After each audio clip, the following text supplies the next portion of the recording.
మొదటి ఆదాము ఎవరు? ఆదికాండం ఆదాం. కడపటి ఆదాము ఎవరు? యేసుక్రీస్తు ప్రభువు. కాబట్టి ఆదికాండం 2వ అధ్యాయంలో ఆదాము అవ్వలతో ప్రారంభించబడిన వివాహము ఈ ఎక్కడ ముగించబడింది బైబిల్లో? ప్రకటన గ్రంథం 19వ అధ్యాయంలో గొర్రెపిల్ల వివాహం. గొర్రెపిల్ల వివాహం.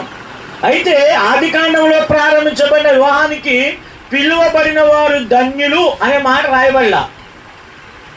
కానీ ఏ వివాహానికి పిలువబడిన వారు ధన్యులు? గొర్రెపిల్ల వివాహానికి పిలువబడిన వారు ధన్యులు. అయితే ఈ భూ సంబంధమైన వివాహంలో అందరిని పిలిస్తే సంతోషంగా వెళ్తాం. కానీ ఈ యొక్క పరలోకంలో జరిగే వివాహము, గొర్రెపిల్ల వివాహము, నన్ను చూడాలి శెట్టి గారు, మీరు ఇటు చూడండి, అటు చూస్తారు మీరు, ఇట్లా చూడండి. అరగంట ముగిస్తాను. లేకపోతే అరగంట, పావుగంట, 10 నిమిషాలా, 5 నిమిషాలా? పోయినసారి మీ పాస్టర్ గారు వాక్యం లేకుండానే ముగించారు. నాకు ఎంతో ఆనందం అనిపించింది. ఇలాగ నేను చేస్తే ఎంత బాగుండు కదా. ఒకసారి చేతుల్లో బైబిల్, అది గుండెలో ఉన్నాయి బైబిల్, తప్పు నాదండి. రైట్. ఎంత చెప్తే చెప్పాలమ్మా? అర్థమైపోయింది. ఈ రాక్షసుడు నన్ను టెస్టింగ్ పెడుతున్నాడు, తర్వాత తొక్క తీసేస్తాను నన్ను అనుకుంటున్నాను. వద్దు, నీకు కంగారు పడ. రైట్. ఇప్పుడు మాత్రం మంచిగా వచ్చాను. ఇప్పుడు ఎక్కడ అడిగిన వద్దు. రైట్, వినాలి నీకే.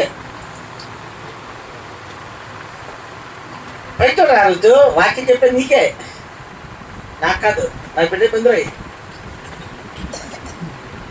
రైట్ చూడండి. రైట్. పెళ్ళి అయిన వాళ్ళు, పెళ్ళి అవుతున్నవారు, పెళ్ళి కానివారు, ఎవరా పెళ్ళి అయిన వాడు ఏమనుకుంటాడు? ఎప్పుడు పెళ్ళి అవుతా అనుకుంటాడు. మా పిల్లమ్మని వెళ్ళా. పెళ్ళి అయిన తర్వాత ఏమనుకుంటావురా? ఈదలేకపోతున్నాము అనుకుంటారు. నాకంటాడు అంతేనా? వెనక్కి వెళ్తే బాగుంటుంది అనుకుంటారు. వెనక్కి వెళ్ళలేము. వెనక్కి వెళ్తే ఉంటాయి, ముసళ్ళు ఉంటాయి. ఆల్రెడీ మన వెనకాల ముసలు ఉంది కాబట్టి ఈ ఒక్క ముసలితో చచ్చిపోతున్నాం. వెనక్కి వచ్చావా నువ్వు? సరే, వెరీ గుడ్. కాబట్టి ఇంకేం చేయాలరా?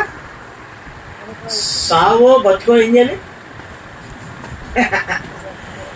కాబట్టి తెచ్చుడే అయిపోయింది. అయితే వివాహము చాలా మంచి సంబంధం. చాలా మంది వివాహానికి చాలా జోకులు వేస్తాం కదా. జోకులు ఎన్నో